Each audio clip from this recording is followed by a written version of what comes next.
And then what they did was that in 72,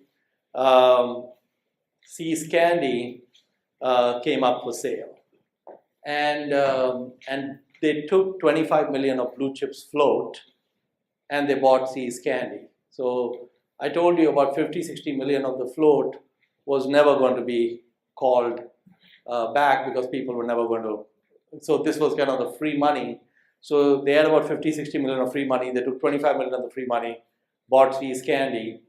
Then a year later, there was a savings and loan that was trading well below liquidation value, sitting at half a book value, Wesco Financial, where they again invested about 25 million, bought eventually about 80% of Wesco, again using the float money from Blue Chip. And then in 1977, the Buffalo Evening News, which was a newspaper in Buffalo, came up for sale, and that was bought for about 33.5 million. And from like 72 to 77, See's Candy had generated quite significant retained earnings, about 4 or 5 million a year. So they used the retained earnings of See's Candy plus some more float from Blue Chip, and they bought the Buffalo News. And then the Buffalo News ran into a lot of trouble. So they had 5 or 6 years of losses. I think they lost about 12 or 13 million. All of that got covered with the earnings from See's Candy.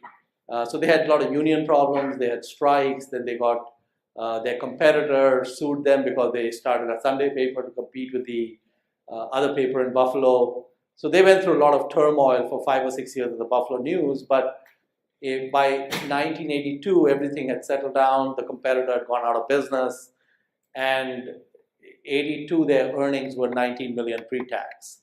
So on a business they bought for 33 million, 5 or 6 years later, you were making almost half of that. And in a few years, the Buffalo News was making 50 million a year pre-tax.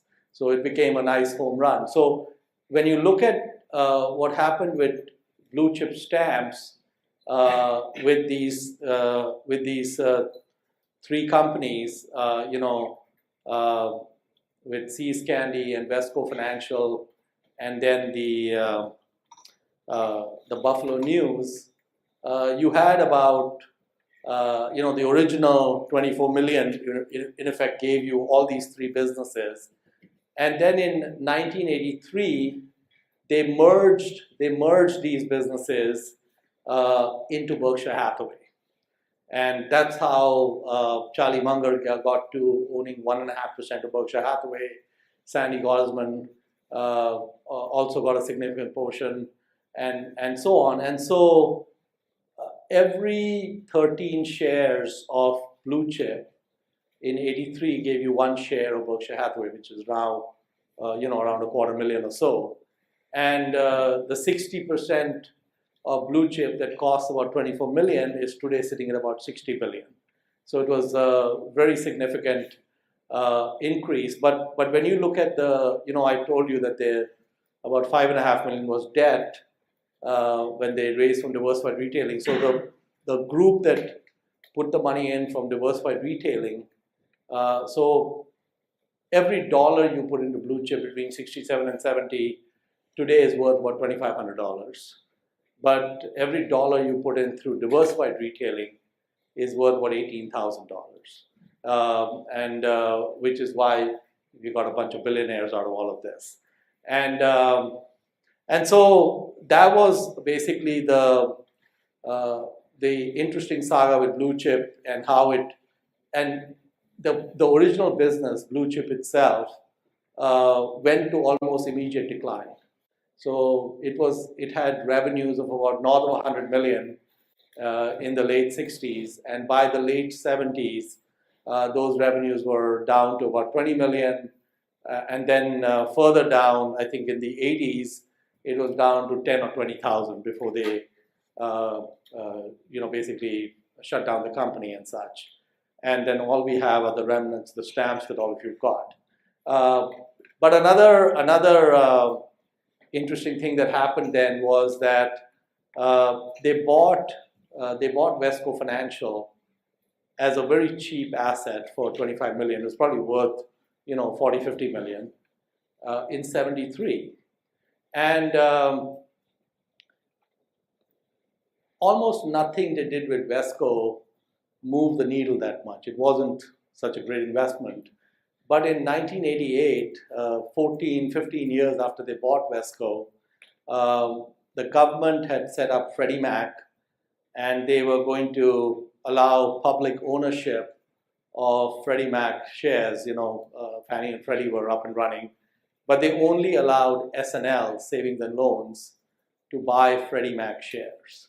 So you had to be an S&L to buy Freddie Mac shares, and any S&L could buy, a savings and loan could buy up to 4% of the Freddie Mac shares outstanding. So Vesco owned Mutual Savings, which was a savings and loan, and they maxed the 4%. So they invested 71 million into Freddie Mac shares.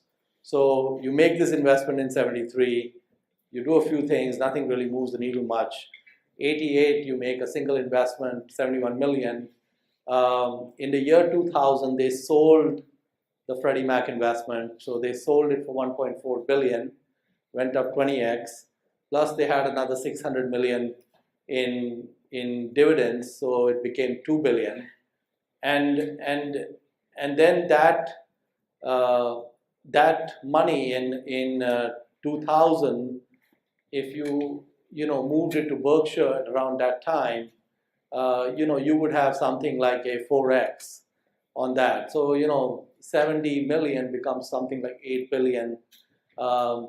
And the key lesson with all of these stories, if you think about it, from the late 60s to the late 80s, for the most part, with these different investments, they made 5 decisions. There were 5 meaningful decisions. So approximately a decision every 4 or 5 years. And the 5 decisions were, taking control of Blue Chip, buying See's Candy, buying Vesco Financial, buying Buffalo News, and finally the investment in Freddie Mac. So few bets, big bets, and very infrequent bets.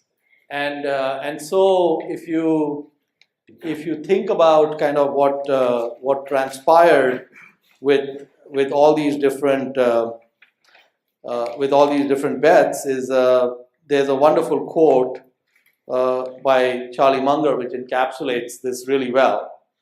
And I'll just read it. It says, a few major opportunities, clearly recognizable as such, will usually come to one who continuously searches and waits with a curious mind, loving diagnosis involving multiple variables.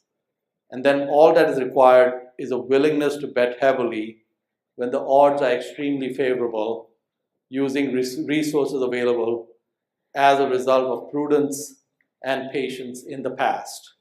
And so the key mantra is this few bets, big bets, infrequent bets. That's, I think, one of the very core tenets of value investing. But there's another aspect to this which shouldn't get lost in the middle of all this, which is none of this came painlessly. In fact, it came with a lot of pain, or as I would say, no pain, no gain.